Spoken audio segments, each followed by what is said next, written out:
கட்டி அணிந்த துணியும் கந்தல் என்று ஆகுது. பாடுபட்டு சேர்த்த சொத்தும் வாரிசிடம் சேருது. கூடி வாழ்ந்த மனைவி கூடவோ சாகுது. ஓடி ஆடி உழைத்த உடம்பு உயிரை விட்டு போகுது. உயிர் கொடுப்போன் என்றதெல்லாம் ஊமையாகி கிடக்குது. சொந்தம் என்று சொல்லி வந்ததெல்லாம் உனக்கு சொந்தம் இல்லை. நீ வந்த இந்த உலகில்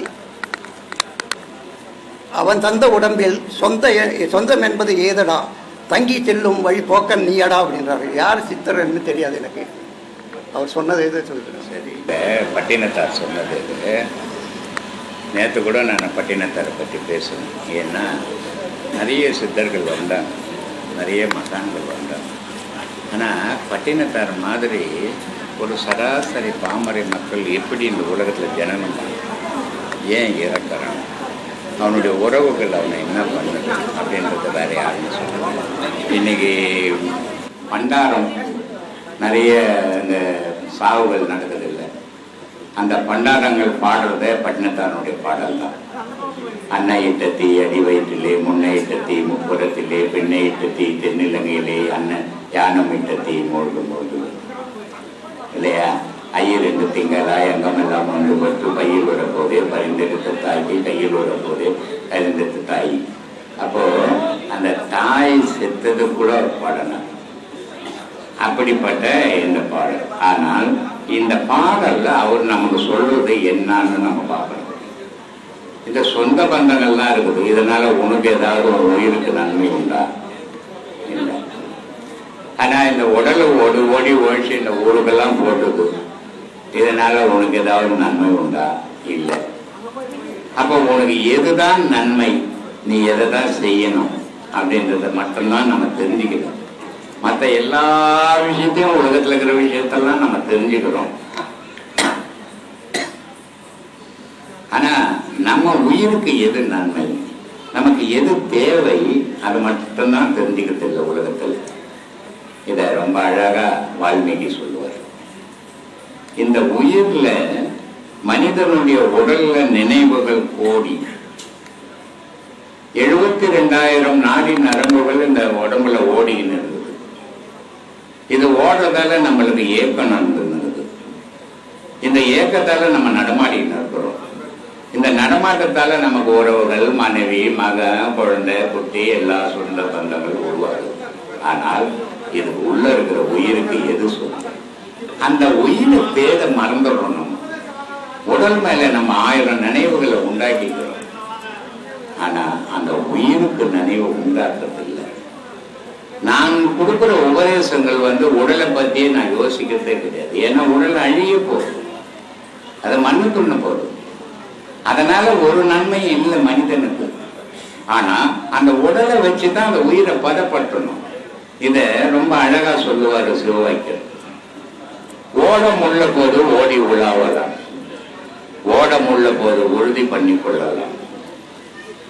ஓடம் உடைந்து போனால் ஆடும் இல்லை கோலும் இல்லை, அனாதை அனாதையே. அது என்ன ஓடம், அது என்ன ஆடு, அது என்ன கோல், இது நமக்கு தெரியாது. அர்த்தங்கள் தெரியறதில்லை.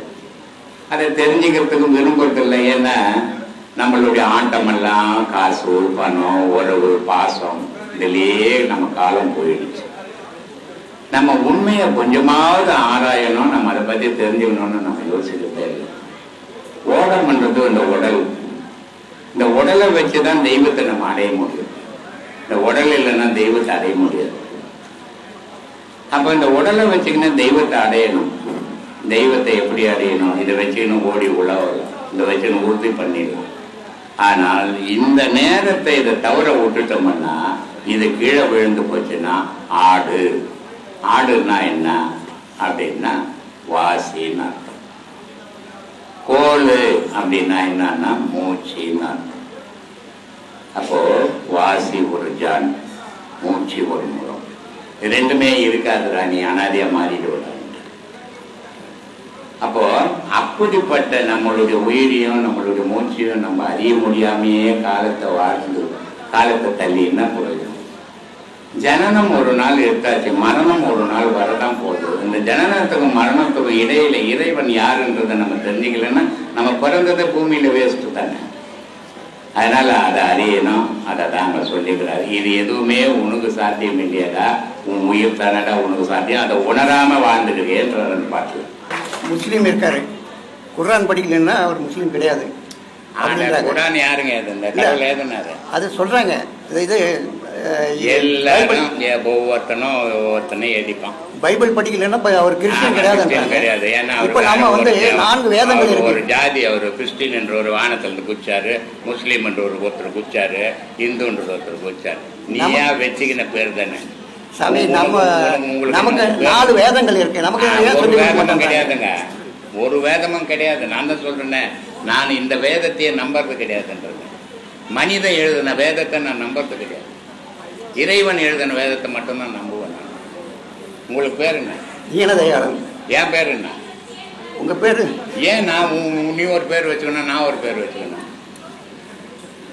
ஒரே பேரை வச்சுக்கணும். நீ 3 பேரும் தீனதயாளன், என் பேரும் தீனதயாளன் வச்சுக்கணும் என்ன? அந்த மாதிரி இந்த மத வழிபாட்டுக்கு இந்த மதங்கள் குரானு, பைபிள், பகவத்கீதை, சிவபுராணம், அந்தாதி அப்படின்னு தனித்தனியாக வச்சுக்கினாங்க. ஆனால் கடவுள் பைபிள்ல இல்லை, கடவுள் குரான்ல இல்லை, கடவுள் பகவத்கீதையில் இல்லை, கடவுள் உனக்குள்ளதுறாரு. அதை தேடுங்க. அதை விட்டப்பட்டு பைபிள் படிக்கிறதாலேயோ இல்லை பகவத்கீதை படிக்கிறதாலேயோ குரான் படிக்கிறதாலேயோ கடவுள் வந்துட மாட்டார். கடவுளை பற்றி இருக்குது, கடவுள் அதில் இல்லை, கடவுள் உங்களுக்குள்ளுகிறார். இந்த உடம்ப நீ பெருசா நினைக்கிறியப்பா, இந்த உடம்புன்றது கரெக்டா? இந்த உடலானது எல்லாமே கொடுத்துருமா? பக்கம் சொல்லணுமா? 94. இந்த உடல் உனக்கு கேட்டதெல்லாம் கொடுக்குமா அப்படின்னா கொடுக்கும், ஆனா கொடுக்காது. விடக்கே பருந்தின் விருந்தே, கமண்டல வீணை நிட்ட முடக்கே, புழு வந்து உரையிடமே, நலமுற்றும் இல்லா சடக்கே, கருவி தளர்ந்து விட்டால் பெற்ற தாயும் தொடா தொடுக்கே, உனை சுமந்தேன் நின்னின் ஏது சுகம் எனக்கு. எப்பா 4 பொண்ணா உன்னை தூக்கி சுமந்து நேர்கிறேன். நீ யார் தெரியுமா? வானத்தில் பருந்து சுற்றி நேக்குது, எங்கே எது கிடைக்கும் அப்படின்னு. இது அதுக்கு நீ விருந்தா அமைய போகிற உடம்புறா. நீ என்ன சொல்கிறாரு? பருந்தின் விருந்தே, கமண்டல வீணை நிட்ட முடக்கே. கமண்டல நீ வீணை நிட்ட முடக்கேன்னா என்னதுன்னா எரிச்சிடுறாங்க. எரிச்சிட்டு என்ன பண்ணுறாங்க? சாயங்காலம் போயேப்பா, சாயங்காலம் வந்து அரிசி வாங்கிக்கோ. அவர் என்ன பண்ணிடுறான்? பவுடராக்கி 4 எலும்பு, மண்டை எலும்பு கொஞ்சம், கை கால் எலும்பு கொஞ்சம் போட்டு ஒரு பானையில் குடுவையில் வச்சு கொடுத்துறாங்க. இதை எடுத்து போய் பத்திரமா எடுத்து போய் கடலில் சேர்த்துரு. கடலில் சேர்த்தா அவர் கடலுக்குள்ளே சேர்ந்த மாதிரி ஆயிடுவார். அது மாதிரி கமண்டல வீணை நிட்ட முடக்கே. அந்த கமண்ட இடத்துல போய் உன்னை அடைச்சிருவான்டா. எரிச்ச உடனே நீ எதுக்கு உதவ? ஒரு சட்டியில் உட்கார அளவுக்கு தான் நீ தூள் ஆகிடுவ. இப்போ ஆஜானு பாகுவா இருக்கிற எல்லாம் எது வரைக்கும்? இந்த மூச்சு ஓர வரைக்கும். 10ட்ட எதுவுமே கொளுத்திடுவான்டா, நம்பாதா இதை அப்படின்றாரு. நலமுற்றும் இல்லா சரக்கே, சலக்கேன்றாரு, சடக்கேன்றாரு. நலமுற்றும் இல்லா, இதில் ஏதாவது பிரயோஜனமா இல்லை. இதை தினமும் கழுவி வைக்கணும். ஒரு நாள் நீ கழுவ மறந்துட்டா பக்கத்தில் ரூம் மூக்கு பிடிச்சிருவான். என்ன என் மாட்டுக்கு வர வாசனை உன் மேலே வருதுன்னுவான். ஏன்னா அந்த மாதிரிலாம் சாப்பிட்றோம். ஏன் நான்வெஜ்லாம் சாப்பிடக்கூடாதுன்னா அந்த உயிரில் அந்த வேதனையோடு அது சாகுது. அந்த எந்த வேதனையோடு அது சாகுதோ அதுக்கு நம்மள மாதிரி யோசிக்க வேண்டிய அவசியம் இல்லை. ஆனாலும் அர்த்தம் சும்மா இருக்குமா? அது வேதனையோடு அந்த உயிரை விட்டு அந்த உடலை விட்டு போகும்போது அந்த வேதனை அந்த உடல் ஃபுல்லாக பரவும். அந்த உடல் ஃபுல்லாக பரவும் போது அதில் பதிவாகுது. அதை எடுத்து நாம் சாப்பிடும்போது அந்த பதிவுகளை என்ன பண்ணால் நம்ம உடம்பையே நாசம் பண்ணும். இந்த உடலை துர்நாற்றம் வீசும். தண்ணி குடிச்சிட்டா நீ மறுநாள் பல் வளர்க்காம கூட எதையாவது சாப்பிட்லாம். ஆனால் கறியை மீனை சாப்பிட்டுட்டு காலையில் ஏந்து பல் வளர்க்காமல் இருந்து பாருங்களேன், அந்த பிண்டத்தில் ஊர்பட்ட கிருமிகள் வாய் நாரும். காரணம் என்ன? அது அழுகத்துக்காக படைக்கப்பட்ட ஒரு உணவு. நீ சாப்பிட்றதுக்காக படைக்கப்பட்டது கிடையாது. இல்லாதவன் சாப்பிடலாம். பாலைவனத்தில் வாழ்கிறேன், அங்கே போய் நான் விவசாயம் பண்ணி சாப்பிட முடியுமா? இல்லை அதை தேடி போக முடியுமா? போக முடியாது. அவனுக்கு அது கரெக்டு. காட்டில் இருக்கிற மிருகமும் பாலைவனத்தில் இருக்கிற மனுஷனும் ஒன்று தான். கிடைச்சதுன்னு சாப்பிட முடியும். அப்போ அவங்களுக்கு அது சரி. ஆனால் எல்லாமே கிடைக்கும், நான் எதை வேணா சாப்பிட முடியும் அப்படின்னா உனக்கு அது தவறு. அப்போ புழு வந்து உறவிடமே, இது புழு பூத்துறோண்டா. நலமுற்றும் இல்லா சடக்கு கருவி தளர்ந்து விட்டால் பெற்ற தாயும் தொடக்கேன கீட்டு. உன் கருவி கரணம்லாம் தளர்ந்து போய் ஒரு ஓரமாக பத்துந்தனா எந்த அம்மா உன்னை பெற்றாங்களோ அதே அம்மாவை உன்னை தொடர்றதுக்கு யோசிப்பாங்க. எப்படி கண்ணே மணியே காலோட போனால் தொடச்சி யார் ராசா ஒரு வேலை போகலைன்னா ஐயோ இன்னைக்கு பாத்ரூம் போலையே, ஒரு வேலை இவ்வளோ நேரம் ஆச்சு மனம் போலையே அப்படின்னு வேதனைப்படுற அதே அம்மா நீ கை கால் விழுந்தோ உடல் சுகமே இல்லாமல் நீ எதுக்கும் உதவாம ஒரு மூலையில் படுத்துட்டால் அதே தாய் கூட உன்னை தொடமாட்டா. அவ்வளோதான் இதுக்கு மரியாதை அப்படின்றாங்க. தளர்ந்து விட்டால் தாயும் தொடக்கு உனை சுமந்தேன் நின்னின் ஏது சுகம் எனக்கு. அப்போ உங்ககிட்ட நான் எப்பவுமே உஷாராக இருக்கணும். ஏன்னா நீ இருக்கும்போதே ஆரிய கூத்தாடினாலும் தாண்டவக்கோனே காசு காரியத்தில் கண் வையடான்னு சினிமாவில் சொன்னாங்க. அதனால காசுக்காக சொல்லவங்க. காரியத்தில் கண் வையடா தாண்டவக்கோனே. காரியம் என்ன? இறைவன் எதை நோக்கி நம்மளை அனுப்பிச்சானோ அதுதான் காரியம். நீ இந்த உலகத்தில் 1000 வேஷம் போடலாம், 1000 ஆட்டம் ஆடலாம், ஆனால் பண்ணாலும் நீ யாருன்றது உனக்கு தெரிஞ்சிருக்கணும். தெருக்கூத்து கட்டுவாங்க, ராமர் வருவார், கிருஷ்ணர் வருவார். மேடையில் இருக்கிற வரைக்கும் அவங்களுக்கு தெரியும் நான் கிருஷ்ணன் இல்லை, கூட்டம் தான் இருக்கும். ஓ கிருஷ்ணர் வந்துட்டாருங்க கை தட்டுவான், ராமர் வந்துட்டாருங்க கை தட்டுவான், நாரதர் வந்துட்டார் கை தட்டுவான். ஆனால் அந்த வேஷத்தை போட்டவருக்கு தெரியும் நான் நாரதரும் இல்லை, நான் ராமனும் இல்லை, நான் கிருஷ்ணன் இல்லை, நான் கோவிந்தான்னு சொல்லுவான். அப்போ அந்த தெளிவு அந்த பாத்திரத்தை பண்ணக்கூடிய அந்த கூத்தாடிக்கு தெரியும். அந்த மாதிரி நீயும் கூத்தாடி தான். நீ 1000 இங்கே வந்து கூத்தாடலாம், நீ 1000 அனுபவிக்கலாம். ஆனால் ஒன்றுத்துல தெளிவாயிரு, உனக்கு இறைவன் அனுப்பிச்சு தான் ஒரு வேலை சொல்லி அந்த வேலையை நீ செஞ்சனா அதுதான் காரியத்தில் கண் வையடா தாண்டவ போகணும். புரியுதுங்களா? அப்போ நாம் எப்பவுமே காரியத்தில் கண்ணாகணும். எது? இந்த பிறவி மரணம் இல்லா ஒரு பெருநிலையை அடைஞ்சு முக்தி அடையணும். அதுக்காகத்தான் நம்மளை இறைவன் படைச்சான்ற அந்த தெளிவோடு இருந்தால் இதுக்கு பேர் தான் ஆரிய கூத்தாடினாலும் தாண்டவக்கோனே காரியத்தில் கண் வையடா தாண்டவக்கோனே. எதுப்பா தடுக்குது அப்படி சொன்னா, மனம் எதை பதிவு பண்ணுதோ எதை அனுபவிக்குதோ அது பின்னாடியே ஓடும். ரோட்டில் உட்காந்துருப்பான், ரோட்டில் உட்காந்து சும்மா உட்கார மாட்டான். ஒரு டீக்கரில் உட்காந்தானா சும்மா உட்கார மாட்டான். ஆளுங்க அவங்க பாட்டுனா அவங்க வேலை விஷயமா போகிறாங்க வராங்க. ஆனால் இவன் என்ன பண்ணுவான், இங்கே போகிற ஆளை இங்கே பிக்கப் பண்ணுவான். அவன் பாரு அப்படியே போவோம், கண்ணை விட்டு மறையிற வரைக்கும் அங்கேயே பார்த்து நிற்பான். திரும்பி மறைஞ்சதுக்கப்புறம் திருப்பி இங்கே இருப்பான். இந்த ஆட்டோவில் பிக்கப் ட்ராப் பண்ணுவாங்க பாருங்க. அதே மாதிரி போகிற பொண்ணு வர பொண்ணெல்லாம் இவன் பிக்கப் பண்ணி ட்ராப் பண்ணின்னு உட்காந்துப்பாங்க. ஏன்னா ஒன்றுக்கு அடிமையாக இருக்கிறான் மனுஷன். உலகம் அவனுக்கு தேவையானதை நோக்கி ஓடும் போது இவன் மட்டும் அதை மறந்துட்டு போகிற வரதையே பார்த்துன்னு இருக்கிறான். போகிற வரதை எது பார்ப்பான்? ஆடு மாடு தான் பார்க்கும். அப்போ அவனும் இவனும் ஒன்றாயிட்டான். அப்போது நடந்ததை நினைத்து பார்த்து ஏங்க இதில் பயணம் இல்லை. அதுக்கு என்ன சொல்கிறாரு, நான் எத்தனை புத்தி சொன்னாலும் கேட்கில்லை நன்னெஞ்சே, ஏன் இப்படி கெட்டு உயல்கின்றாய், இனி ஏதுமில்லா வானத்தின் மீனுக்கு வன் தூண்டில் இட்ட வகையது போல் போனதை மீள நினைக்கின்றாய்.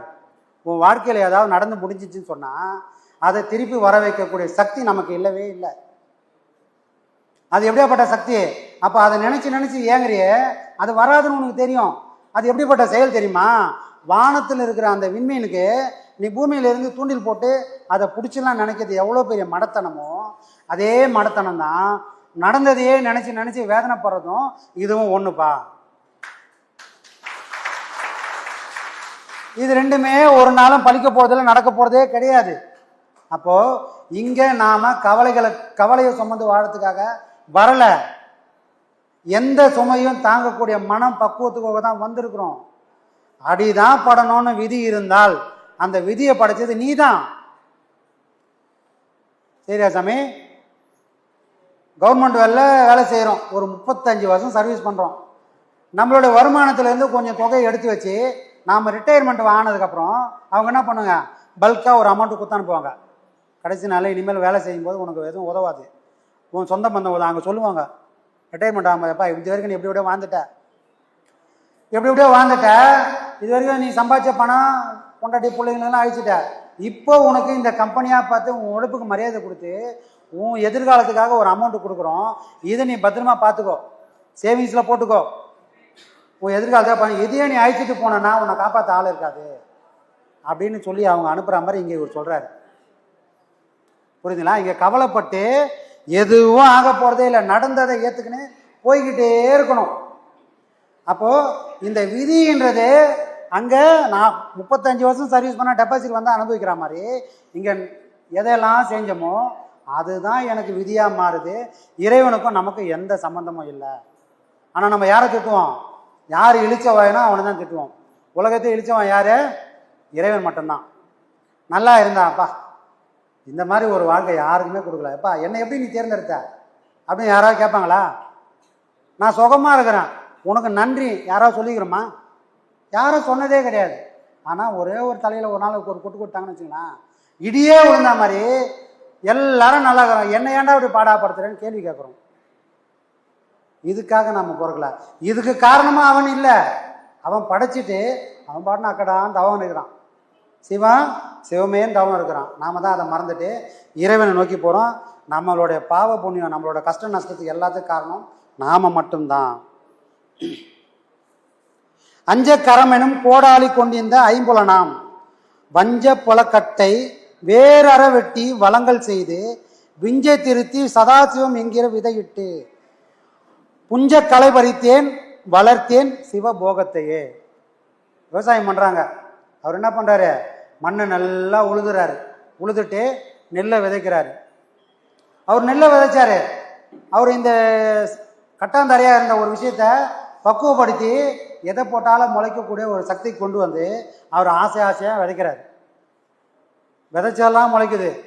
விதைச்சதெல்லாம் மட்டுமா முளைக்குது? அது கூட்டம் சேர்ந்து அவர் விளைக்காத எல்லாம் களையும் சேர்ந்தே தான் முளைக்கும். களையும் சேர்ந்தே தானே முளைக்கும். அவர் அதை விதைக்கல.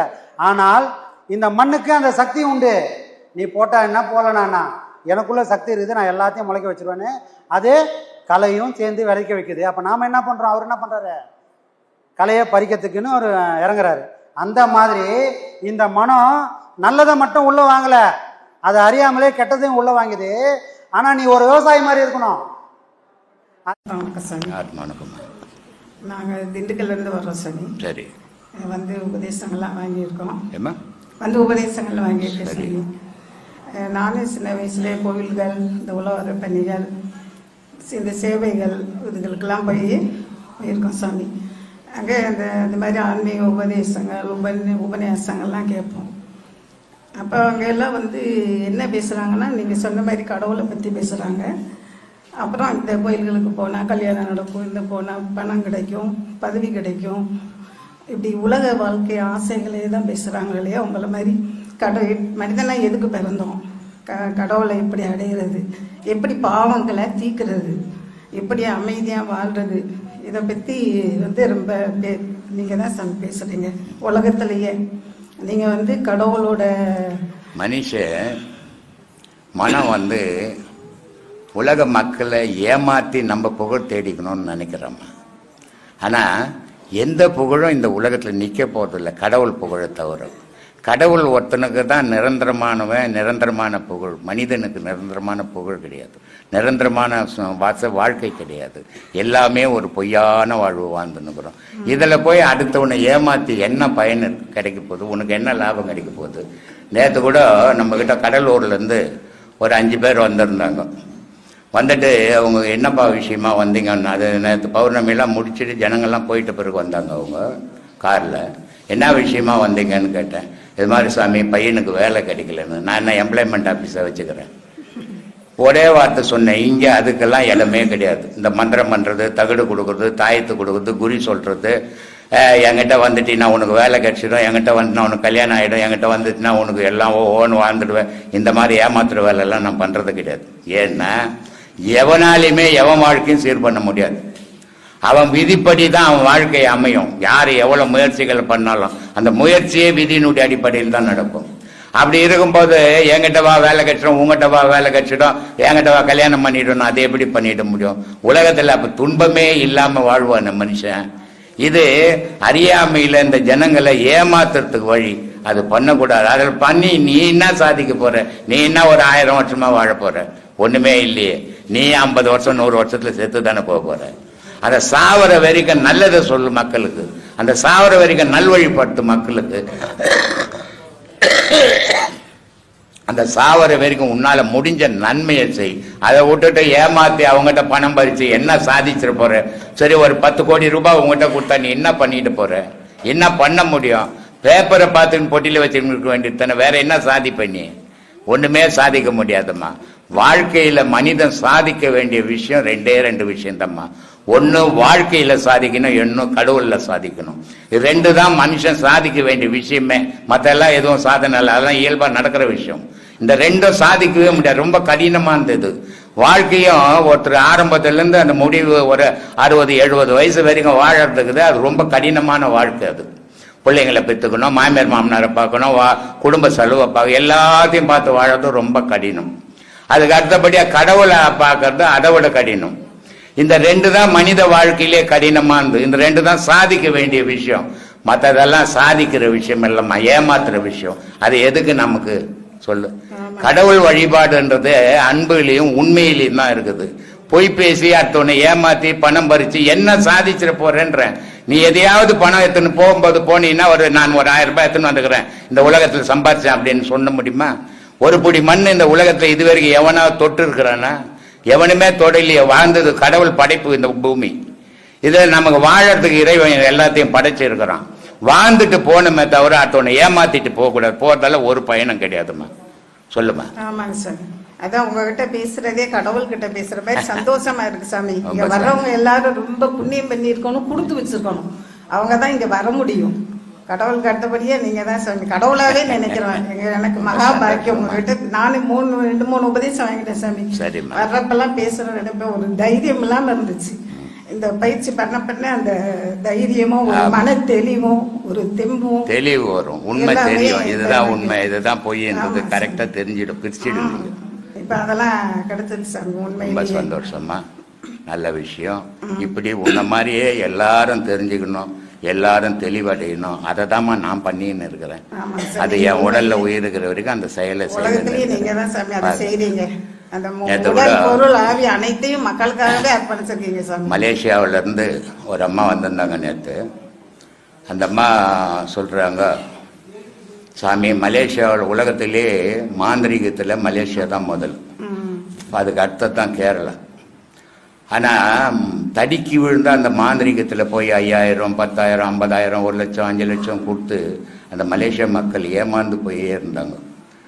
எந்த மந்திரத்தாலையும் எவனையும் காப்பாத்திட முடியாது. ஒரு சாவு கூட நடக்காது மந்திரத்தால காப்பாற்றுறது. அந்த ஹாஸ்பிட்டலே தேவை கிடையாது. நான் மந்திரம் பண்ணி நீங்க உட்காந்துங்களாம, இதெல்லாம் ஏமாத்துற விஷயம், உண்மை கிடையாது. உன்னுடைய நேரம் சரியில்லைன்னா அவன் செய்யறது பழிக்கிற மாதிரி இருக்கும். உன்னுடைய நேரம் நல்லா இருந்தா எந்த இதுவும் பண்ண முடியாது. இப்ப எனக்கு கூட ஆசை இருக்குது முதல் மந்திரியா வரணும்னு. யார் மந்திரம் பண்ணி கொண்டு போட்டு நான் வந்துடலாமே, வர முடியுமா? இதெல்லாம் ஏமாத்துற விஷயம், இதெல்லாம் நடக்காத விஷயம். அதுக்கு அந்த அம்மா சொல்றாங்க, தடிக்கு விழுந்தா மலேசியாவில் மாந்திரிகத்தில் போய் அடிமையாயிருந்தாங்க சாமி.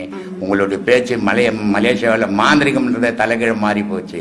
இன்னைக்கு மக்கள் எல்லாம் வீட்டுங்களில் உங்கள் போட்டோ வச்சு தான் வழிபட்டுன்னு இருக்கிறோம் அப்படின்ட்டு நேற்று அந்த மாதம் உபதேசம் வாங்கி போனாங்க. அடுத்த மாதம் 5ஆம் மாதம் அவங்க ஒரு 40 பேர் ஒன்றா வர்றாங்க. இந்த மாதிரி ஏன்னா மக்கள் ஒரு பயம். இந்த இப்போ ஒருத்தர் வந்தார், இருக்கிற கவுர் தவறாத கட்டின்னு இருக்கிறாரு. காரணம் என்ன? அவருடைய பயம். அவருக்கு சொல்றவங்க அந்த பயம்புத்திலேயே சொல்றாங்க, இதை கட்டிக்கோ அதை கட்டிக்கோ, இது சீராயிடும், அது எதை கட்டினாலும் சீராகாது, எனக்கு அமைஞ்சதான். இதை யாராலையுமே மாற்ற முடியாது. நான் செத்து போறேன்னா ஒரு கவுர் கட்டினா உயிராக இருப்பேன்னா ஹாஸ்பிட்டல் உட்காந்து ஒவ்வொருத்தரும் கவுர் கட்டின்னு உட்காந்துக்கலாமே இல்லையா? ஒருத்தன் கஷ்டப்படுறான், அந்த கவுர் கட்டினா நல்லா ஆயிடுன்னா ஒவ்வொருத்தரும் கவுர் கட்டி கோடீஸ்வரன் ஆக்கிடலாமே. இது யாரையுமே எதுவுமே ஆக்க முடியாது. ஏமாத்தி பணம் பறிக்கிற விஷயம் தான் இது. யாருக்கும் என்ன ஒரு வித்தியாசம் என்ன, அந்த கவுர் கட்டும் போது உனக்குள்ள ஒரு தைரியம், ஒரு கவுர் கட்டிட்டாரு இனிமேல் நம்ம நல்லா இருப்போம் அப்படின்ற எண்ணம் தான் உன்னை வாழ வைக்கும். அந்த கவுரு வாழ வைக்காது. கவுரு ஊறி போச்சுன்னு சொன்னா தானாவே அறந்து உனக்கு தெரியாத விழுந்துட்ட போகுது. அப்போ கடவுள் நம்ம தவிர மேல கட்டிக்கிற கவுரை நம்பக்கூடாது. உள்ள ஒரு கவுர் ஓடிக்கினுக்குது, அந்த கவுரை உறுதி பண்ணிக்கணும். அதை விட்டு மேல நீ ஊர்பட்ட பூநூல் 3 நூல் போட்டுக்குது, 5 நூல் போட்டுக்குது, 8 நூல் போட்டுக்கிறதால ஆணி ஆவட்டம் வந்தா பூநூல் மாத்தத்தால என்ன இது? சிறுவாய்க்கு ரொம்ப அழகா சொல்றாரு, பருத்தி நூல் முறுக்கி விட்டு பஞ்சு ஓதும் மாந்தரே துருத்தி நூல் முறுக்கி விட்டு துன்பம் நீக்க வல்லாரு. பஞ்சில் செய்த நூலை முறுக்கி மேலே போட்டுக்கிறியாடா, ஊறி போன அறுந்து போடுமாடா, வேற நூல் போட்டுக்குவேன். உள்ளகிற நூல் அறுந்துன்னா வேற நூல் போட முடியுமாடா, உள்ளகிற நூலை முறுக்கி விட்டு நல்லா உறுதி பண்ணிக்கிடா. கால நூல் கழிந்திடும் காவல் உரிமை உனக்கு வந்து பாதுகாப்பு அதுதான்டா இருக்குது. அதை விட்டு போட்டு மேலே போய் வேஷம் கட்டின்னு திரியிறியடான்றாரு. அந்த மாதிரி உண்மையை நம்ம சொல்லணும். அவன் தெரியாம இருக்கிறான், அவனுக்கு தெரியல, அவன் பயத்துல வாழறான். அவனை தெளிவடைய வைக்கணும், பயம்பூர்வம் போக வைக்கணும். அதுக்காக இருக்கணும் நம்ம பேச்சு. அடுத்த ஒண்ணு இன்னும் மேலும் மேலும் பயம்புறுத்ததுக்காக பேசக்கூடாது. எதுவான இருந்துட்டு போட்டோம், பேய் இருக்குது, பிசாச்சு இருக்குது, முன்னேற்றம் காட்டேரி இருக்குது, எல்லாம் இருக்கு, இருந்துட்டு போட்டோமே, நமக்கு என்ன போச்சு, நம்ம ஏன் அதை கண்டு பயப்படணும்? அது மாதிரி பேசணுமே தவிர அது வந்து பிடிச்சிக்கும் ஒண்ணு, அது கொண்டு போடும் ஒண்ணு அப்படின்னு பயம்புறுத்துற பேச்சு எந்த ஆன்மீகவாதியும் பேசக்கூடாது தயவு செய்து. அதுதான் மக்களை வாழ வைக்கிறதுக்கு வழி. அதை பேசி பேசி பயம்படுத்தி பணம் பறிக்கிறதுக்காக நம்ம உபயோகப்படுத்தி கூடாது. அது தவறான செயல். அது சொல்லுங்க சாமி. நம்ம இப்போ வந்து நம்மளோட விதியினாலதான் நமக்கு எல்லாமே நடக்குது சாமி. அப்ப நம்மளுக்கு வந்து துன்பங்கள் தொல்லைகள் கொடுக்குறாங்கல்ல சாமி, உறவினர்களோ குழந்தைகளோ பிள்ளைகளோ நம்ம எல்லாரும் கொடுக்குறாங்கன்னு செய்யுங்க. அப்ப நம்ம வந்து அதை எப்படி பேசாம அமைதியாவே நம்ம செய்த வினையினாலதான் நடக்குதுன்னு இருந்துடணுமா? இல்ல இது ஏதாவது நம்ம இப்போ சாதாரணமா ஒரு வாழ்க்கை வாழறோம், நம்ம பக்கத்திலேயே 4 பேர் வாழறோம். அந்த வாழறதுல 2 பேர் ஏழையாகிறான், ஒருத்தன் குருடாகவும் நொண்டியாகவும் இருக்கிறான், ஒருத்தன் பார்த்தா கோடீஸ்வரன் ஆகிறான். கடவுளுடைய படைப்புல இந்த மாதிரி 4 விதமா படைப்பான ஆண்டவன். இப்போ நீ ஒரு 4 குழந்தை பெற்றுக்கணும்னா 4 குழந்தைய நல்லா இருக்கணும்னு நினைப்பியா? ஒரு தாய் ஒன்று நொண்டியா இருக்கட்டும், ஒன்று குருடா இருக்கட்டும், ஒன்று கூணா இருக்கட்டும் நான் நினைப்பேன். கடவுள் வந்து படைப்புல யாரையுமே குறையா படைக்கிறதே கிடையாது. ஆனா இந்த குறைய ஆவறதுக்கு எது காரணமா இருக்குதுன்னா, நம்ம முன் செய்த பாவத்தினுடைய விளைவு இங்க வந்து 3 குறையா போயிடுச்சு. அதனால நம்ம குறையும் கூட்டமா இருக்கிறோம். அப்போ இதை பார்க்கும்போது நம்ம தெரிஞ்சுக்கணும், நம்ம நல்லா இருக்கிறோம், அவன் பாவம் ஆள் இல்லாதக்கிறான், அவன் பாவம் கண்ணு இல்லாதக்கிறான், அவன் ஒருத்தன் வசதியாகிறான். இந்த மாற்றம் கடவுள் பண்ணுவானா? கடவுளுக்கு எல்லாரும் பிள்ளைகள் இல்லையா? கடவுள் வந்து வேற்றுமையை உண்டாக்குவானா? அப்ப இந்த வேற்றுமை எப்படி உருவாச்சு? நம்ம முன் செய்த பாவத்தினுடைய விளைவா உருவாச்சு அப்படின்றத நம்ம தெரிஞ்சுக்கணும். அதுதான் வாழ்க்கையினுடைய ரகசியம். இந்த உண்மை உங்களுக்கு தெரிஞ்சு போச்சுன்னா யாரு பத்தியும் கவலைப்பட மாட்டீங்க, எது பத்தியும் கவலைப்பட மாட்டீங்க. இது தெரியாத போதுதான் எனக்கு ஏன் இப்படி நடந்தது, எனக்கு ஏன் இப்படி நடந்ததுன்ற கேள்வி எழும். அதனால எல்லா செயலுக்கும் அடிப்படை காரணம் ஒருத்தனை ஆகல, எனக்கு அவனுக்கும் சண்டை. நான் நினைக்கிறேன் அவன் இருக்கக்கூடாது ஊர்ல, அவனை வைக்கவே கூடாதுன்னு போய் குத்துறேன். சரி, அவன் செத்து போயிட்டான். அவன் குத்திட்டு அவன் குடும்பம் கெட்டு போச்சு, என்ன புடிச்சு போய் போட்ட என் குடும்பம் தானே கெடுது. அதை யோசித்தோம்னா ஒரு நிமிஷம் அந்த செயலை மறந்துடுவோம். ஏன்னா அந்த கோபத்தினுடைய தாக்கம் ஒரு மணி நேரம் நம்ம விலகி நின்றுட்டோம்னா அது ஆறி போயிடும். அடுத்தவங்க குடும்பம் கெட்டது, நம்ம குடும்பம் தானே கெட்டது, அடுத்தவங்க குடும்பத்தை மற்ற கெட்டது நம்ம வாழலையே. இந்த எண்ணத்தை நம்ம வளர்த்துக்கணும்னா யாருக்குமே தீமை செய்ய விரும்ப மாட்டோமா? அதுதான் ரொம்ப முக்கியம். வாழ்க்கையில நம்மளால முடிஞ்சா நன்மை செய்யணும், முடியலையா விட்டு விலகிடணும். யாருக்கும் தீமை செய்து பழகக்கூடாது. அந்த பழக்கம் தொடர்ச்சியா பிறவிக்கு வந்துடும். நீ எந்த செயலை இந்த பிறவியில செய்யறியோ அது ஒவ்வொரு பிறவிக்கும் வரும். அதனாலதான் நான் அடிக்கடி சொல்றது, உடலை மறந்துருங்க, உயிரை நினைங்க. உயிர் தான் அழியா பொருள், உடல் அழியிற பொருள். உடல் மேல என்ன பண்ணீங்கனாலும் அது மண்ணு சாப்பிட போகுது, ஆனா உயிர் அழியாதது அப்படின்னு. அதனாலதான் சாகா காலன்னா, சாகா காலனா இந்த உயிர் செத்ததே கிடையாது. போகா புனல்னா, விந்து ஒரு மனுஷன் சாகிறான்னா இவன் உடல்ல இருந்து இன்னொரு உடலுக்கு போக முடியாது. அது ஒரு புகை மாதிரியா மாறிடும். அப்போ போகா புனல். வேகாத்தலை, வேகாத்தலைன்னா மழை நினைக்காது, வெயில் காய வைக்காது ஆன்மாவை, கத்தி வெட்டாது, எதுவுமே காத்து உலர்த்தாது, எதுவுமே பண்ண முடியாத பொருள் ஆன்மா. இந்த முப்பொருள் தாமா உலகத்துல இயக்குது, நம்மளும் இயங்குறோம், கடவுளும் நம்மளை அதை வச்சுதான் இயக்கிக்கிறோம். அதனால இந்த உண்மையெல்லாம் நம்ம உணர்ந்தோம்னா நமக்கு வேற்றுமை வராது. ரொம்ப நன்றிம்மா. இன்னொரு கேள்வி சாமி. இப்போ நாங்கள் வந்து ஓரளவு வயசான பிறகு நாங்கள் இப்போ பயிற்சி பாடம் பண்ணிக்கிட்டு இருக்கோம் சாமி. உபதேசங்கள்லாம் வாங்கி நாங்கள் இருக்கிற வரைக்கும் இந்த பாடத்தை தவறாமல் பண்ணுறோம். அடுத்த பிறவின்னு இருந்தா இளமையிலேயே அதுக்கு வாய்ப்பு கிடைக்குமா? கண்டிப்பா கண்டிப்பா. ஏன்னா எந்த நினைவு எதோடு இப்போ ஒரு குழந்தை 3 வயசு குழந்தை டிவியில் காட்டுறான், திருக்குறளை மாறி மாறி மாறி மாறி மாறி கேட்குறான்னு சொல்லுது. இது வயசாகி எம்ஏ படிச்சவனால கூட சொல்ல முடியல. ஆனால் அந்த 3 வயசு குழந்தை சொல்லுது. இது எப்படி சொல்லும்? இது போன பிறப்பில் எதோட தொடர்பு இருந்ததோ அது இந்த பிறப்பில் செயலாக மாறுது. ஆனால் மற்றவங்களால அதை சொல்ல முடியாது. அப்போது உயிரோட எந்த நினைவு உறவாடுதோ அந்த நினைவு ஒவ்வொரு பிறவையும் தொடருது. உடலோட எந்த நினைவு உருவாச்சோ அந்த நினைவு மண்ணோட போகுது. அதனால தான் நான் அடிக்கடி சொல்கிறது, உடலை மறங்க, உயிரை நினைங்க. உடலை வச்சுக்கின்னு அந்த உயிரை பாதுகாக்கணும் அப்படின்னு. இதை திருமூலர் ரொம்ப அழகாக சொல்லுவார். உடல் எடுத்தது வீணர்னு இருந்தேன், உத்தமன் குடி கொண்டான் ஓம்பினேன் என்றார். இந்த உடம்பு மண்ணு துண்ண போது இது வீணான பொருள் அப்படின்னு நினச்சிருந்தேன். ஆனால் இதுக்குள்ளே கடவுள் குடியிருக்கிறான், அதனால் இந்த உடம்பை பாதுகாத்து வச்சுக்கிறேன் அப்படின்றார். அது மாதிரி இந்த உடலை பாதுகாக்கணும், ஆனால் நினைவை உயிர் மேலே வைக்கணும். இது பாதுகாத்தா தான் அந்த உயிர் அதில் நிற்கும். அந்த உயிர் இருந்தால் தான் நம்ம அதை வச்சு உலகத்தை கடவுளை சாதிக்க முடியும். அதனால் இதை பாதுகாப்பாக பார்த்துக்கணும். சரி, ரொம்ப கண்டிப்பாக. என்னுடைய எண்ணங்கள் நான் எப்பவுமே ஒரு ஊரை வச்சு பேச மாட்டேன், ஒரு ஜாதியை வச்சு பேச மாட்டேன், ஒரு சொந்த பந்தங்களை வச்சு பேச மாட்டேன். உலக மக்களே தான் பேசுவேன். ஏன்னா உலகத்தில் இருக்கிற மக்கள் எல்லாரும் அமைதியோடு வாழணும், ஆண்டவனை தேடணும், கடவுளோட அடையணும். எதிலிருந்து உருவாகி வந்தோமோ அதிலேயே போய் சேரணும். அதுக்காக தான்மா நான் பேசிங்கிறேன். ஆமாங்க சாமி, நீங்கள் வர்றவங்கள மனசையும் அமைதிப்படுத்துறீங்க, வயிறையும் குளிர வைக்கிறீங்க, எல்லா வகையிலையும் மக்களுக்கு நல்லது செய்றீங்க. ஒரு அம்மா சிலோன்லேருந்து 4-5 நாள் ஆகிப்போச்சு. இன்னைக்கு அவங்களாண்ட பணமே இருந்தால் கூட இங்கே போய் சாப்பிட முடியுமா? ஒன்றுமே கிடையாது. ஒரு ஹோட்டல் கிடையாது, ஒரு டீ கடை கிடையாது. இது பணம் இருக்குது, ஆனால் சாப்பிட முடியாது. அப்போ அவங்களுக்கு நம்ம தானே போடணும். அதனால் இங்கே 5 நாளாக தங்கியிருக்கிறாங்க. இங்கே தான் இனிமேல் தான் போவாங்க, இன்றைக்கி தான் போவாங்க. அவங்களுக்கு வரவங்களுக்கு பண்ணுறோம். யார் வந்தாலுமே இங்கே ஒன்றுமே பண்ண முடியாது, எதையுமே அவங்க யூஸ் பண்ணிக்க முடியாது. அப்போ நம்மளை தேடி வராங்கன்னா நம்ம தான் அவங்களுக்கு அதெல்லாம் கொடுக்கணும். அதனால தான் இங்கே எல்லாத்தையுமே பண்ணின்னு இருக்கிறோம்மா.